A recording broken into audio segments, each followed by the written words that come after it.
Welcome back. فرانسیسی صدر Emmanuel Macron نے کہا فرانس ستمبر میں فلسطین کو تسلیم کر لے گا. یہ فیصلہ مشرق وسطی میں منصفانہ اور پائیدار امن کے لیے کیا ہے. ان کا کہنا تھا فلسطینی ریاست قبول کرنے کا وہ باقاعدہ اعلان ستمبر میں اقوام متحدہ کی جنرل اسمبلی سے خطاب میں کریں گے.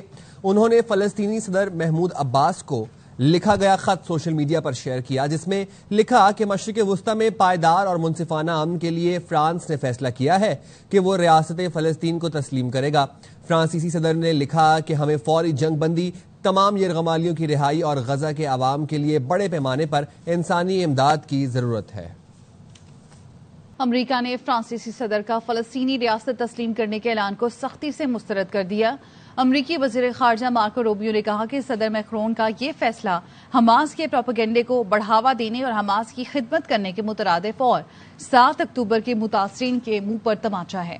اسرائیلی وزیر اعظم نیتن یاہو نے بھی فرانسیسی صدر میکرون کے فیصلے کی شدید مذمت کرتے ہوئے کہا کہ یہ فیصلہ ناقابل قبول ہے. دوسری جانب فلسطینی اتھارٹی اور حماس نے صدر ایمانوئل میکرون کے فرانس کے فلسطینی ریاست کو تسلیم کرنے کے اعلان کا خیر مقدم کیا.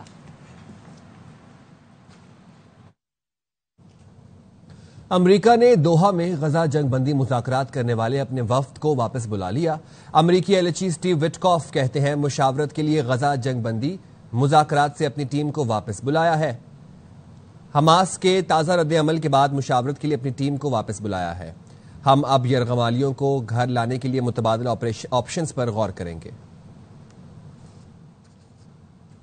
آپ کو بتا رہے ہیں امریکہ نے دوحہ میں غزہ جنگ بندی مذاکرات کرنے والے اپنے وفد کو واپس بلا لیا.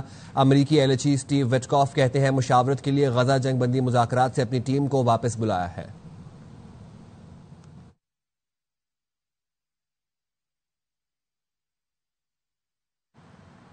امریکہ نے حماس سے مذاکرات ناکام ہونے کا اعتراف کر لیا. نائب ترجمان امریکی محکمہ خارجہ ٹامی پیگٹ پریس کانفرنس میں کہا کہ دوحہ میں مذاکرات کے دوران حماس کا رویہ شرمناک رہا. حماس کی جانب سے مذاکرات کی کامیابی کے لیے سنجیدگی نہیں دکھائی گئی. نمائندہ خصوصی سٹیو وٹکاف واضح کر چکے ہیں حماس جنگ بندی کے لیے سنجیدہ نہیں. حماس کی قید میں موجود مخفیوں کی رہائی کے لیے اب کوئی اور طریقہ اپنایا جائے گا.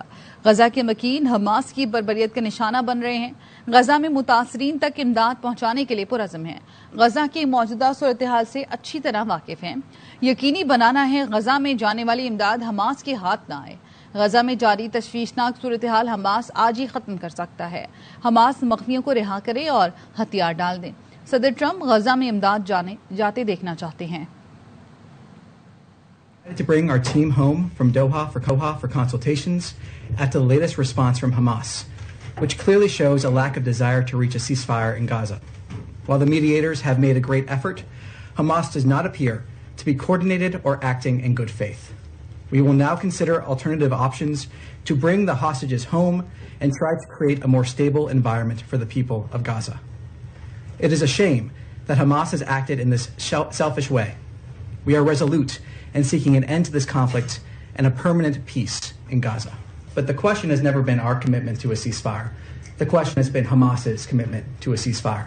And that has been made clear by the Special Envoy's statement. The fact that we have entered in good faith in trying to reach an end to this conflict. And as the Special Envoy said, we remain dedicated to trying to see an end to this conflict. It is a commitment from President Trump and Secretary Rubio. That is why we have supported the Gaza Humanitarian Foundation. That is why we continue supporting the Gaza Humanitarian Foundation. That is why we've seen those 90 million meals being distributed. And that commitment, again, to making sure that aid is reaching the people of Gaza that need it. And the first victims of Hamas being the people of Gaza, as is demonstrated once again here.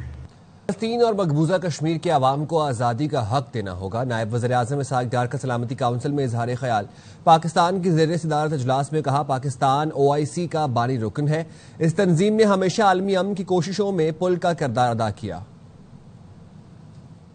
Second largest intergovernmental organization after the UN, the OIC has consistently served as a bridge connecting the global with regional efforts and aligning political with the humanitarian priorities. Whether in championing the right of the Palestinian people for freedom and statehood, in advancing for the rights of the people of Jammu and Kashmir for self-determination and end to the prolonged illegally occupation by India, the OIC has been an indispensable interlocutor for the United Nations.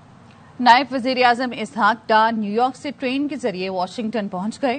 Ishaq Dar آج امریکی وزیر خارجہ Marco Rubio سے Washington میں اہم ملاقات کریں گے۔ بیورو چیف واشنگٹن جہازیب علی ہمارے ساتھ موجود ہیں، ان سے مزید جان لیتے ہیں۔ جہازیب، اپڈیٹ کیجیے گا۔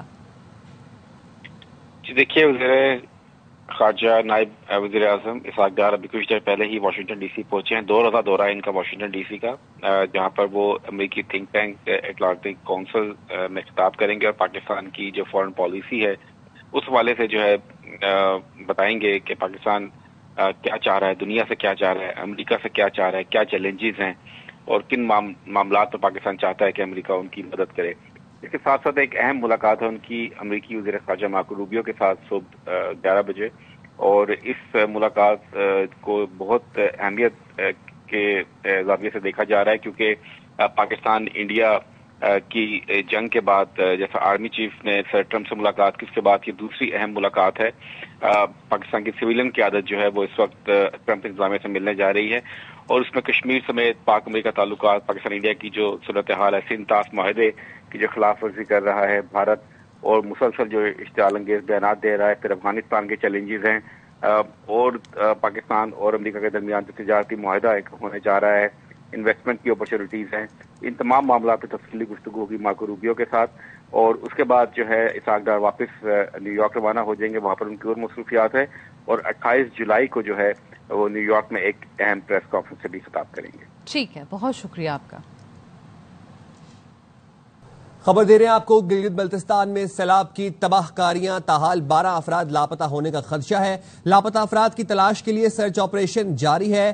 سیلابی صورتحال میں اب تک 9 افراد جاں بحق ہو گئے، ایسا بتانا تھا ترجمان جی بی حکومت فیض اللہ فراق کا۔ سیلاب سے 500 سے زائد مکانات، 12 کلومیٹر سے زائد سڑکیں تباہ ہوئی ہیں۔ بات کرتے ہیں اسی حوالے سے ہمارے ساتھ موجود ہیں ترجمان جی بی حکومت فیض اللہ فراق صاحب۔ بہت شکریہ فیض اللہ صاحب، آپ نے ARY نیوز کے لیے وقت نکالا۔ فیض اللہ صاحب ذرا اپڈیٹ کیجیے گا، اس وقت کیا سچویشن ہے، کتنے لوگ لاپتہ ہیں اور کتنوں کو ریسکیو کر لیا گیا ہے؟ بسم اللہ الرحمن الرحیم۔ بہت شکریہ۔ گلگت بلتستان کے جو صوبہ بھر میں سیلابی تباہ کاریوں سے اب تک 9 افراد جاں بحق ہوئے ہیں، جن میں سے 2 خواتین، 2 بچے بھی ان میں شامل ہیں۔ لاپتہ افراد کی تعداد 10 سے 12 ہو سکتی ہے، جس کے لیے وزیر اعلیٰ گلگت بلتستان حاجی گلبر خان صاحب کی ہدایت کی روشنی میں سرچ آپریشن جاری ہے۔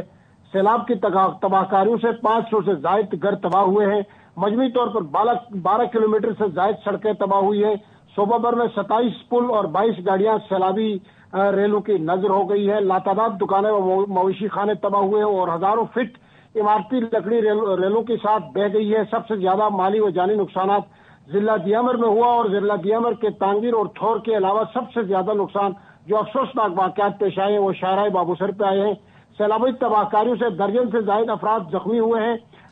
300 سے زائد پھنسے ہوئے مسافروں کو، سیاحوں کو ریسکیو کیا گیا ہے، خاص کر بلتستان کا علاقہ دیوسائی اور بابوسر کا علاقہ شاہراہ بابوسر سے۔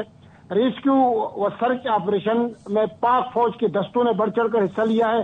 اس کے علاوہ گلگت بلتستان اسکاؤٹس کے جوانوں نے بھی ریسکیو آپریشن و امدادی کارروائیوں میں بھرپور حصہ لیا ہے۔ لاپتہ افراد کی تلاش کے لیے سرچ آپریشن اب بھی جاری ہے۔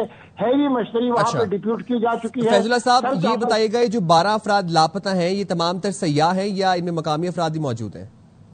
بتایا جا رہا ہے کہ یہ جو 12 لاپتہ افراد ہیں وہ جن کا تعلق سیاح، یہ ٹورسٹ ہیں، اور صوبے کے مختلف علاقوں میں اس وقت جو سرچ آپریشن جاری ہے مختلف علاقوں میں صوبہ بھر کے، جن میں سڑکوں کی بحالی ہے، اس میں لینڈ سلائیڈنگ کے ساتھ ساتھ بارشیں ہو رہی ہیں، جس وجہ سے لینڈ سلائیڈنگ اور بارش کے پانی کے بہاؤ بڑھنے کی وجہ سے سرچ آپریشن میں مشکلات کا سامنا ہے، لیکن اس کے باوجود سرچ آپریشن اس وقت مشکلات کا سامنا ہے بارش کی باعث سے۔ بہت شکریہ فیض اللہ فراق صاحب، آپ نے ARY نیوز کے لیے وقت نکالا۔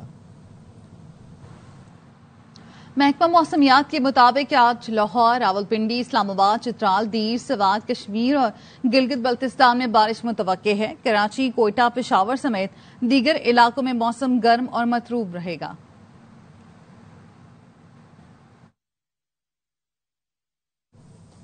لاہور میں آج بھی کہیں ہلکی اور کہیں تیز بارش کا امکان ہے۔ محکمہ موسمیات کے مطابق مونسون کی بارشوں کا موجودہ اسپیل آج اختتام پذیر ہوگا۔ 28 تاریخ سے نئے اسپیل کی آمد متوقع ہے۔ اس حوالے سے مزید جانتے ہیں نمائندے یار محمد سے۔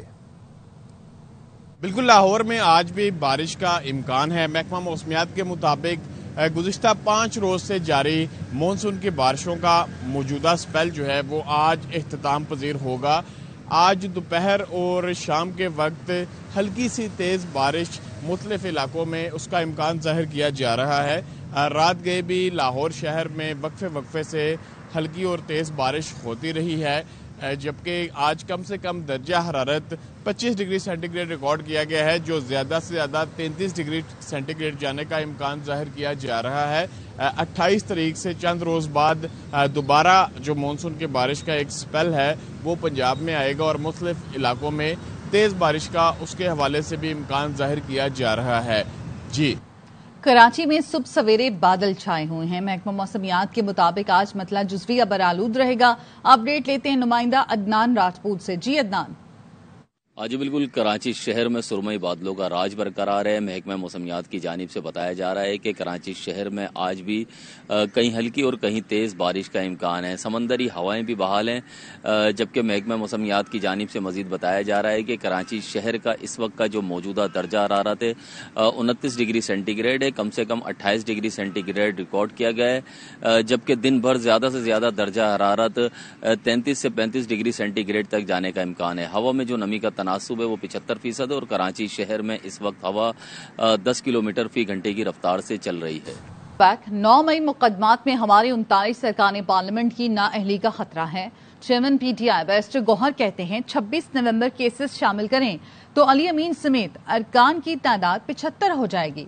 ان میں قومی اسمبلی کے 11، 3 سینیٹرز اور پنجاب اسمبلی کے 25 ارکان بھی شامل ہیں. خیبر پختونخوا میں بھی پی ٹی آئی کے تمام ارکان کے خلاف مقدمات ہیں. اس کا حساب لگایا، یہ پھر ہمارا 75 بن جاتے. 75 یہ 39 تو میں 9 کے، اگر باقی بھی کہیں جس پہ انہوں نے کچھ زیادہ لگائے ہوئے سیریس، تو پھر یہ ہمارے 75 پارلیمنٹیرین ایسے ہیں جو at the risk of losing their seat including the chief minister. مجھ سمیت کوئی ایسا نہیں ہے پارلیمنٹیرین ہمارا جو کسی نہ کسی پرچے میں نہ ہو. ہمارے سارے جو پارلیمنٹیرین ہیں، ایم پی ایز ہے ہمارے کے پی میں، ان سب پر بھی ہے. قوی امکان ہے 19 پی ٹی آئی ارکان پارلیمنٹ کے خلاف فیصلے آ جائیں گے. تجزیہ کار منیب فاروق کی ARY نیوز کے پروگرام خبر میں گفتگو. کہا آئندہ 10 سے 15 روز کے درمیان فیصلہ آباد ATC سے فیصلہ آ سکتا ہے.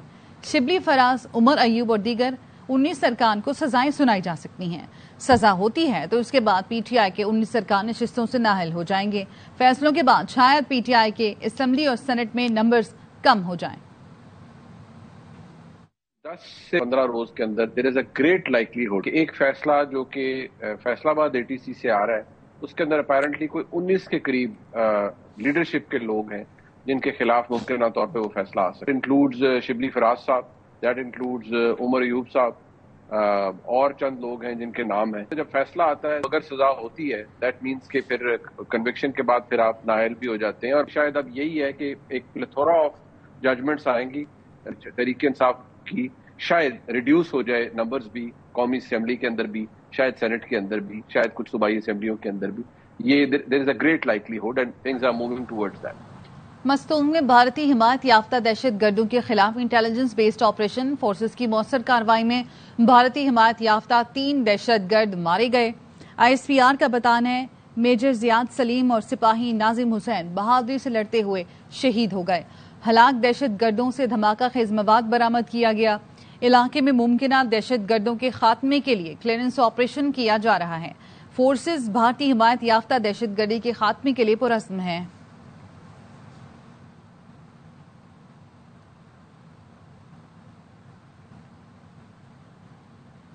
کراچی کے علاقے کورنگی نمبر 4 تنظیم فلار مل کے قریب مبینہ پولیس مقابلہ. پولیس کے مطابق فائرنگ کے تبادلے میں 2 ڈاکو ہلاک اور 1 زخمی حالت میں گرفتار ہوا. ہلاک اور زخمی ملزمان سے اسلحہ اور دیگر سامان برآمد ہوا. موٹر سائیکل پر گشت کے دوران پولیس اہلکاروں نے مشکوک افراد کو روکنے کی کوشش کی. ملزمان نے پولیس کو دیکھ کر فائرنگ شروع کر دی. جوابی فائرنگ میں 3 ڈاکو شدید زخمی ہوئے. اسپتال منتقلی کے دوران 2 ڈاکو ہلاک ہو گئے. کراچی میں بلدیہ ٹاؤن فٹ بال اسٹیڈیم کے قریب تجاوزات کے خلاف آپریشن کی تفصیلات جاری کر دی گئی ہیں.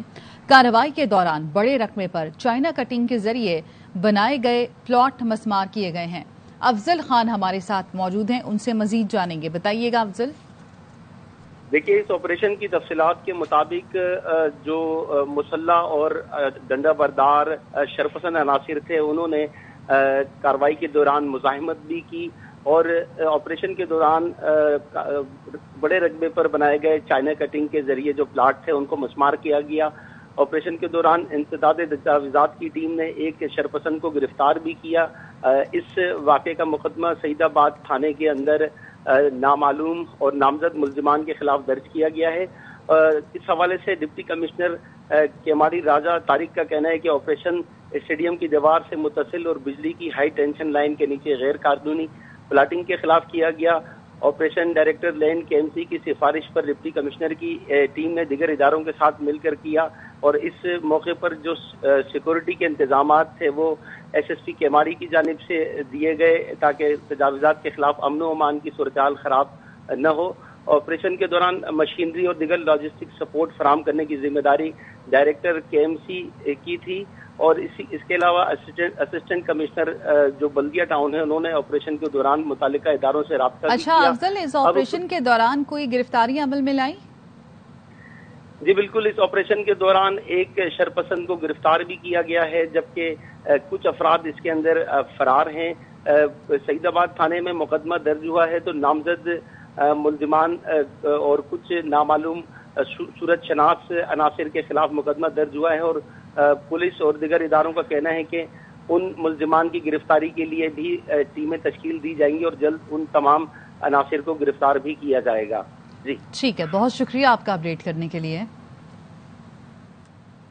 Come back. لاڑکانہ میں چینی مہنگی ہونے پر شہریوں نے چائے میں گڑ کا استعمال شروع کر دیا. بابو اقبال کی رپورٹ.